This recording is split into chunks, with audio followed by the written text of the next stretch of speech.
You're listening to A Chapter a Day, a daily podcast. The Bible comes alive as we read a chapter out loud each day.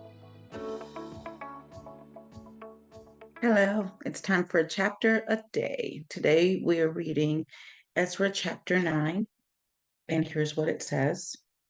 After these things had been done, the leaders came to me and said, "The people of Israel, including the priests and the Levites, have not kept themselves separate from the neighboring peoples with their detestable practices, like those of the Canaanites, Hittites, Perizzites, Jebusites, Ammonites, Moabites, Egyptians, and Amorites.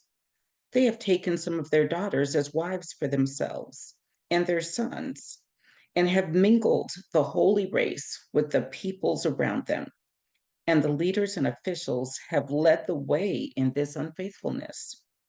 When I heard this, I tore my tunic and cloak, pulled hair from my head and beard, and sat down appalled. Then everyone who trembled at the words of the God of Israel gathered around me because of this unfaithfulness of the exiles. And I sat there appalled until the evening sacrifice.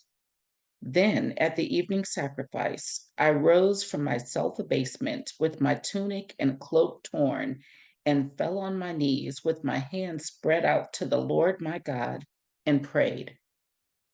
"I am too ashamed and disgraced, my God, to lift up my face to you, because our sins are higher than our heads, and our guilt has reached to the heavens. From the days of our ancestors until now, our guilt has been great. Because of our sins, we and our kings and our priests have been subjected to the sword and captivity, to pillage and humiliation at the hand of foreign kings, as it is today. But now, for a brief moment, the Lord our God has been gracious in leaving us a remnant and giving us a firm place in his sanctuary. And so our God gives light to our eyes and a little relief in our bondage. Though we are slaves, our God has not forsaken us in our bondage. He has shown us kindness in the sight of the kings of Persia. He has granted us new life to rebuild the house of our God and repair its ruins. And he has given us a wall of protection in Judah and Jerusalem.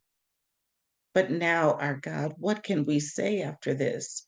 For we have forsaken the commands you gave through your servants, the prophets, when you said, 'The land you are entering to possess is a land polluted by the corruption of its peoples. By their detestable practices, they have filled it with their impurity from one end to the other.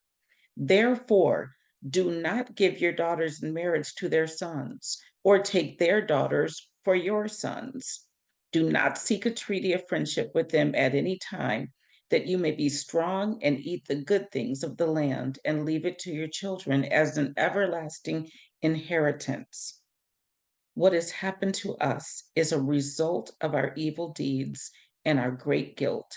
And yet, our God, you have punished us less than our sins deserved and have given us a remnant like this. Shall we then break your commands again and intermarry with the peoples who commit such detestable practices?